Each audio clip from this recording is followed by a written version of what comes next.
Students, good morning students. आज हम एक प्रश्न डिस्कस करेंगे जिसमें मुझे लग रहा है कि कुछ बच्चों को समस्या आ रही है। और वो प्रश्न है, सिद्ध कीजिए कि वर्गमूल 5 एक अपरिमेय संख्या है। वर्गमूल 5 की जगह वर्गमूल 3, वर्गमूल 2 कुछ भी इस प्रकार की संख्या हो सकती है। तो इसको सिद्ध करने का एक निश्चित तरीका है। उस तरीके को आप समझ लेंगे तो आप किसी भी तरह के प्रश्न को जो कि इस रूप का होगा, जिसमें हमें सिद्ध करना होगा कि वो एक अपरिमेय संख्या है, उसको आप कर पाएंगे। तो इसको करने के लिए हम शुरू करते हैं। तो सबसे पहले हम इसमें क्या करते हैं कि वर्गमूल हम मान लेते हैं कि वर्गमूल 5 एक परिमेय संख्या है। तो क्या मान लिया हमने, एक इसको परिमेय संख्या मान लिया। अब परिमेय संख्याओं की परिभाषा जो मैं आपको पहले बता चुका हूं, उसमें हमने ये जाना था कि परिमेय संख्या हो तो हम उसको किस रूप में लिख सकते हैं।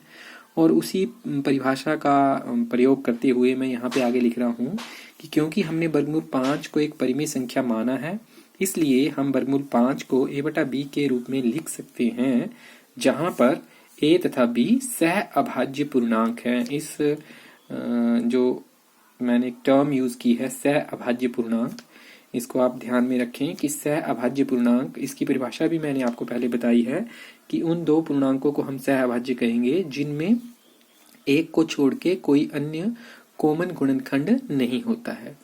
तो यहाँ पे हमने वर्गमूल 5 को a बटा b के रूप में लिख लिया, जहाँ पे a और b कैसी हैं, सह अभाज्य पूर्णांक हैं, और b हर जो है वो शून्य के बराबर नहीं है।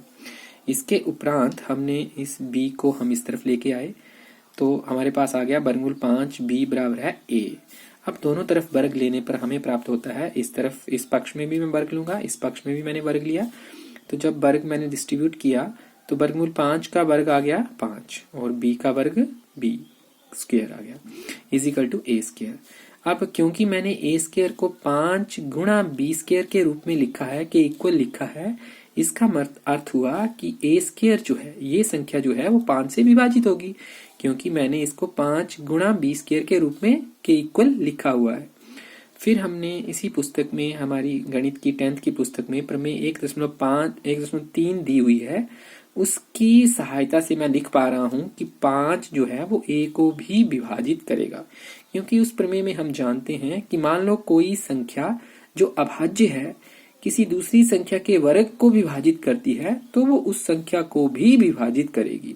उसी का प्रयोग करके मैं यहाँ पे लिख रहा हूँ कि 5 a को भी विभाजित करेगी। इस तथ्य को मैं अंडरलाइन कर रहा हूँ। अब नेक्स्ट हम चलते हैं कि क्योंकि 5 a को विभाजित कर रही है, इसलिए हम a को 5 गुणा c के रूप में लिख सकते हैं। क्योंकि जैसे उदाहरण के लिए मान लीजिए मैं बोलता हूं कि 2 जो है वो 8 को विभाजित करेगी, तो हम 8 को 2 गुणा 4 के रूप में लिख सकते हैं। जो भी संख्या विभाजित करती है तो उसको हम इस रूप में लिख पाते हैं, क्योंकि वो एक गुणनखंड तो होती ही होती है।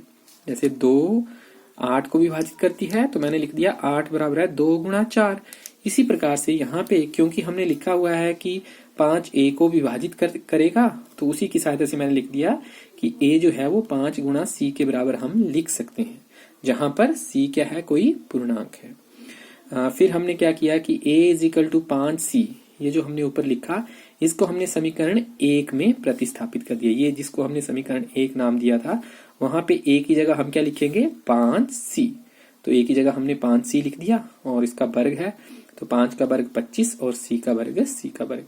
फिर इसके बाद हमारे पास यहाँ पे दोनों तरफ मैंने 5 से भाग कर दिया, तो मेरे को 5 से 5 कट गया, यहाँ पे आ गया b स्क्वायर, और 25 को जब 5 से भाग करेंगे तो आएगा 5। तो मेरे पास आ गया b square equal to 5c square. अब देखो, जैसे यहाँ पे हमने a square equal to 5 b square हमें प्राप्त हुआ था, तो हमने लिखा था कि a स्क्वायर 5 से विभाजित है। वही सारी प्रक्रिया हम यहाँ पे दोहरा रहे हैं, क्योंकि अब हमने b square equal to 5c square के बराबर लिखा है, तो मैं लिख रहा हूँ कि b स्क्वायर 5 से विभाजित है। फिर से प्रमेय 1.3 द्वारा, क्योंकि 5 एक अभाज्य संख्या है और b स्क्वायर को विभाजित कर रही है, तो 5 जो है वो b को भी विभाजित करेगी। अब यहाँ पे इन दोनों तथ्यों को देखें, तो हमने यहाँ पे लिखा था कि 5 a को विभाजित करेगा, यहाँ पे हमने लिखा 5 b को भी विभाजित करेगा। इन दोनों को मिला दें तो हमें मिलता है कि 5 a तथा b दोनों को विभाजित करेगा। परंतु यह एक विरोधाभास है, क्योंकि ए तथा बी सह अभाज्य संख्याएं हैं। ये हमने शुरू में देखी, ऊपर मैंने आपको यहाँ पे अंडरलाइन किया हुआ ये कि ये कैसे हैं, सह अभाज्य पूर्णांक हैं। जबकि यहाँ पे हमारे पास जो उत्तर निकल के आया उसमें हमने क्या जाना कि 5 ए तथा बी दोनों को विभाजित करेगा। तो ये कैसा क्या है, ये एक विरोधाभास है, क्योंकि ए और बी तो सह अभाज्य संख्याएं हैं। तो इसका मतलब हमने जो माना था वो गलत है। और हमने क्या माना था, यहाँ पे देखिए, हमने माना था वर्गमूल 5 एक परिमेय संख्या है, अर्थात हमने जो माना वो गलत है। मीन्स वर्गमूल 5 एक अपरिमेय संख्या है, यही हमें सिद्ध करना था। अब वर्गमूल 5 की जगह अगर वर्गमूल 3 हो तो कोई समस्या नहीं है, जहां जहां वर्गमूल 5 लिखा है वहां वहां वर्गमूल 3 आ जाएगा, 5 की जगह 3 आ जाएगा और सारा प्रोसेस यही चलेगा। तो इसको अच्छे से समझिए और उसके बाद इस तरह से जितने भी प्रश्न हैं, वर्गमूल 3 एक अपरिमेय संख्या है ये सिद्ध करना है, या वर्गमूल 2 एक अपरिमेय संख्या है उसको सिद्ध करना है, इस तरह के क्वेश्चंस को सॉल्व करिए। ओके, अगर फिर भी कोई समस्या रहती है तो मैं आपको अपने नेक्स्ट वीडियो में उसमें और क्लियरेंस दूंगा। Thank you, have a nice day.